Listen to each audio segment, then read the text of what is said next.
Welcome to our Alumni Spotlight series. I'm head coach JR Payne. Our guest is Shelley Sheetz. Shelley, welcome to the show. Thanks for having me, JR.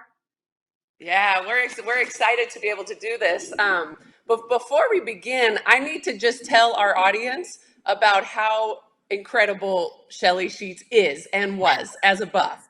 So, okay, I want everybody to know our guest is our only first team Kodak All-American in women's basketball history at CU. She's in top 5 record books in almost every statistic category, one of the most decorated athletes in our history. So we are just absolutely thrilled to have you with us today.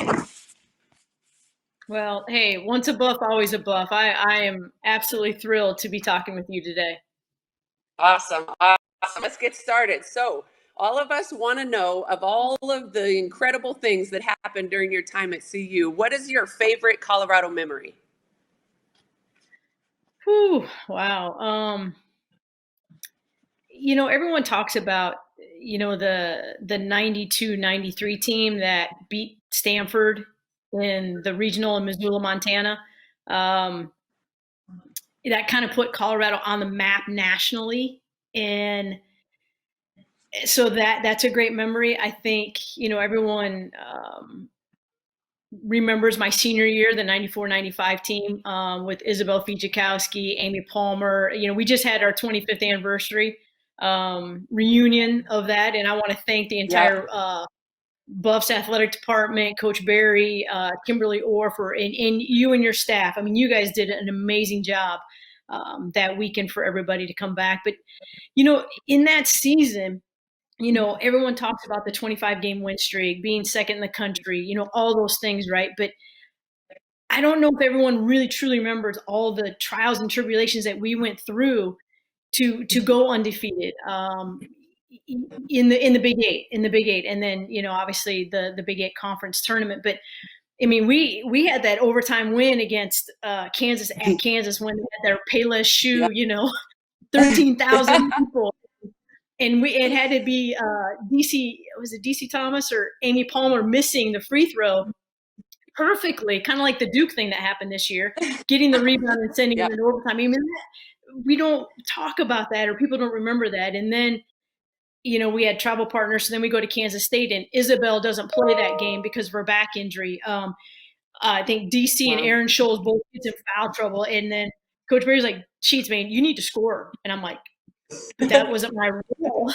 That honestly was not my role my senior year, that year to score. And all of a sudden I have to be the scorer. And I'm like, oh my gosh. And it was just, those things we talk about and we reminisce. And those are some great moments that are near and dear to my heart.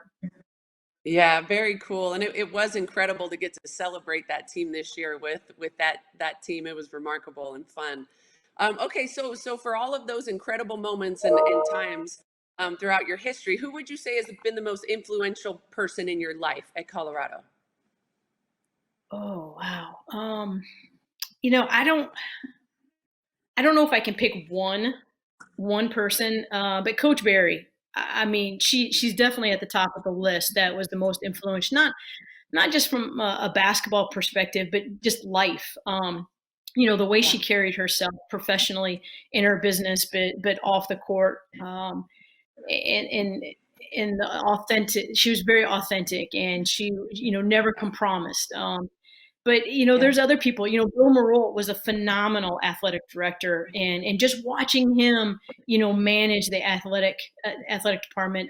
Brian Cabral, who I know is now back at CU, he's my guy. Yes. I love him, and he's just amazing guy.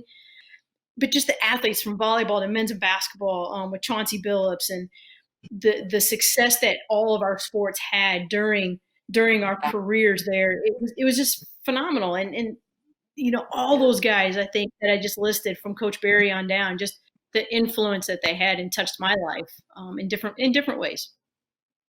Yeah, and it's really neat to hear you touch on all those different people. And so many of those great Buffs are still extremely connected to Colorado athletics, which is really special because not only has it impacted your time, but they continue to impact and leave a legacy for those that are here and those that are still to come. So that's awesome.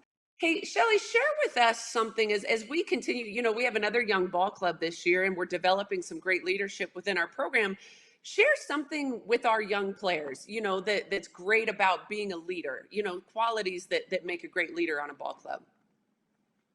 Yeah, and JR, I think you're doing a phenomenal job at CU. I am so happy that you're at the helm of the women's basketball program and your staff. And I was talking with Shan, your assistant, the other day because she beat the snot out of us in our teams when I was coaching at San Diego. So I've had my battles with Shan from a coaching to a player perspective, but just really happy and proud that you're at the helm of CU women's basketball. And I've listened to so many webinars and casts and all that about leadership, and I don't know if I ever did it the right way. I heard Diana Taurasi use this incredible quote. I won't use the exact words that she used because we have maybe some younger people on this podcast, but I guess I would describe myself as a kind-hearted butthole. And Love it. you know, I guess I was demanding as a player because I wanted to win so bad, and I wanted our team to be so successful that, I guess I was a kind-hearted butthole. I pushed some of my teammates outside their comfort zone a little bit. I think there's a lot of different leaders. I think with our squads, everybody kind of had their role.